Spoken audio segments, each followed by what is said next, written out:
Hello students, welcome to our YouTube channel maths brain. मेरा नाम है सरिता साहू। आज हम लोग बात करेंगे क्लास 10 एनसीईआरटी चैप्टर 9 के एक्सरसाइज 9.1 पर।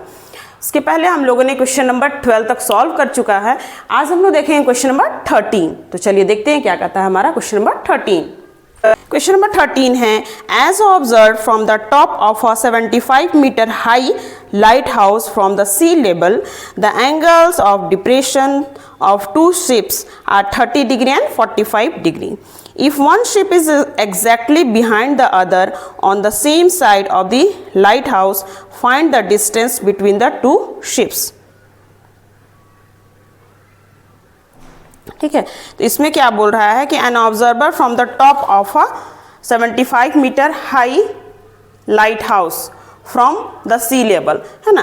तो एक मान लिया यहाँ पर समुद्र है, सी है, और इसके ऊपर से 75 मीटर हाई पर क्या है, एक ऑब्जर्वर है। An observer from the top of a 75 metre high lighthouse from the sea level the angles of depression और two ships are 30 degree and 45 degree, है ना। यहाँ से जब दो शिप्स को वो देख रहा है तो एंगल ऑफ डिप्रेशन जो है वो 30 डिग्री एंड 45 डिग्री।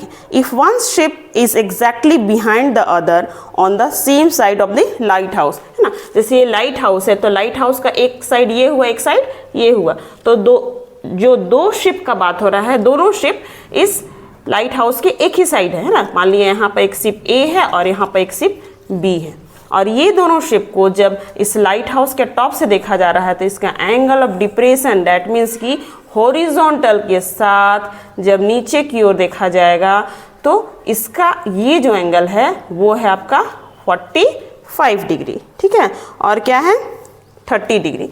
और एक जो एंगल है उसका angle of depression, that means कि यहाँ से लेकर यहाँ तक ये है आपका 30 डिग्री, ठीक है। If one ship is exactly behind the other on the same side of the lighthouse, find the distance between the two ships. That means कि हमें निकालना है इस AB का डिस्टेंस, तो हमने मान लिया x मीटर, ठीक है। ये क्लियर है। तो एंगल ऑफ डिप्रेशन जो है वो 45 डिग्री एंड 30 डिग्री, तो यहाँ से लेकर यहाँ 45, तो ये भी क्या होगा 45 ड्यू टू अल्टरनेट एंगल। उसी तरह ये जब 30 है तो ये भी क्या होगा 30 डिग्री। क्यों? क्योंकि अल्टरनेट एंगल्स आर इक्वल, ठीक है। तो ये 30 तो ये 30, बट हमें निकालना है क्या x, ठीक है।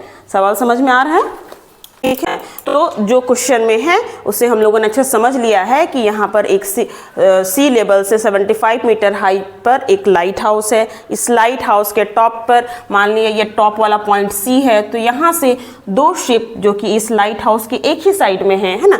मान लिया एट पोजिशन ए पर, पॉइंट ए पर एक शिप है और पॉइंट बी पर दूसरा शिप है, ठीक है। तो ये दोनों शिप को जब टॉप से देखा जा रहा है, डैट मीन्स कि नीचे देखा जा रहा है ना, ऊंचाई से नीचे की ओर देखा जा रहा है, तो ऑटोमेटिकली वहां पर क्या बनेगा, हॉरिजॉन्टल लाइन के साथ आई के पास एंगल ऑफ डिप्रेशन बनेगा, और वो एंगल आपको दिया है 45 डिग्री एंड दूसरा के लिए क्या दिया है 30 डिग्री, ठीक है।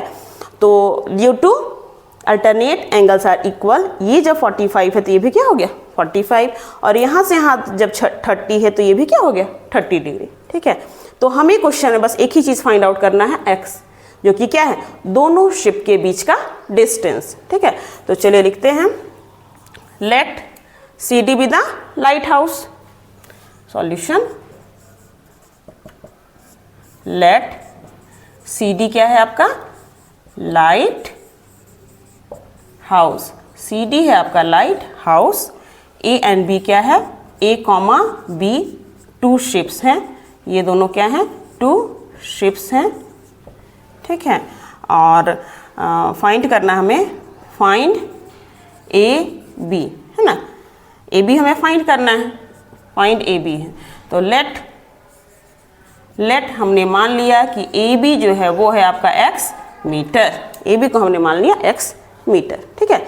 नाउ अब सॉल्व करना शुरू करते हैं। हमारे पास दो राइट एंगल ट्रायंगल है और यही दोनों राइट एंगल ट्रायंगल को लेकर हम चलेंगे तो हमारा सॉल्यूशन निकलेगा, क्योंकि ये चैप्टर है आपका ट्रिग्नोमेट्री का और इसमें आपको केवल ट्रिग्नोमेट्रिक रेशियोज के जो रिलेशंस है उन्हें यूज करने हैं, ठीक है। तो यदि हम लेके चलते हैं राइट एंगल ट्रायंगल CBD, तो tan theta equals to P by B total आएगा। और अगर ये लेते हैं tan theta equals to P by B, यहाँ पर लेंगे तो कुछ ना कुछ आएगा, ठीक है। तो पहले इस ट्रायंगल को लेकर चलता हूँ। From right angle triangle CAD, now from right angle triangle CAD है ना, tan 45 tan theta equals to P by B CD by AD।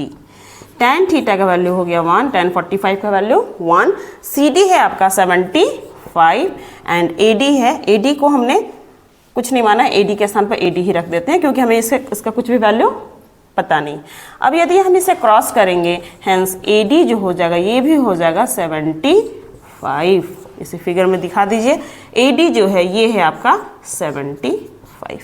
Clear, यहाँ तक कोई दिक्कत नहीं है, आगे चलते हैं। Next from right angle triangle CBD, next from right angle triangle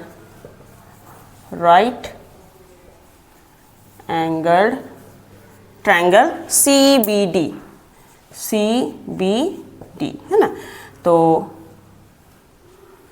tan theta equals to P मिटा टू मीन्स की CD एंड B हो जाएगा आपका BD है ना।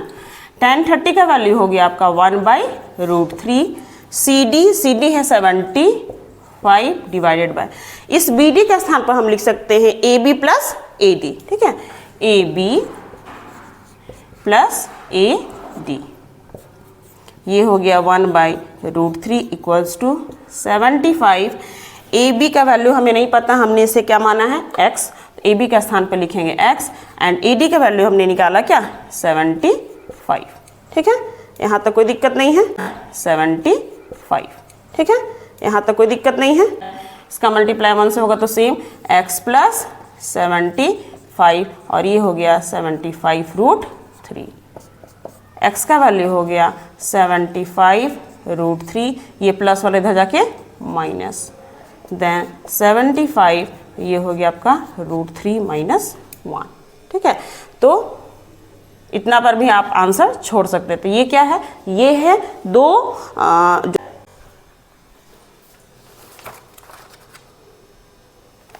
the distance between, hence the distance between the two shapes A and B equals to 75√3 into √3 minus 1 in meter. This is your answer. ठीक है, तो इस तरह से हमने क्वेश्चन नंबर 13 सॉल्व किया है। तो क्वेश्चन को ऐसा नहीं है कि कोई भी टीचर है ना उसको रटता है, ऐसा कुछ नहीं है। क्वेश्चन को आप पढ़िए, समझिए और मेन उसके वर्ड प्रॉब्लम को समझना है, ठीक है। समझकर अगर फिगर दिया हुआ तो ज़्यादा टफ नहीं रहता, लेकिन अगर दिया हुआ फिगर नहीं है तो उस केस में क्वेश्चन थोड़ा सा टफ हो जाता है, वो भी टफ नहीं है, यदि आप प्रैक्टिस करेंगे तो वो भी क्या हो जाता है, आसान हो जाता है, ठीक है। आज के लिए इतना ही, थैंक यू।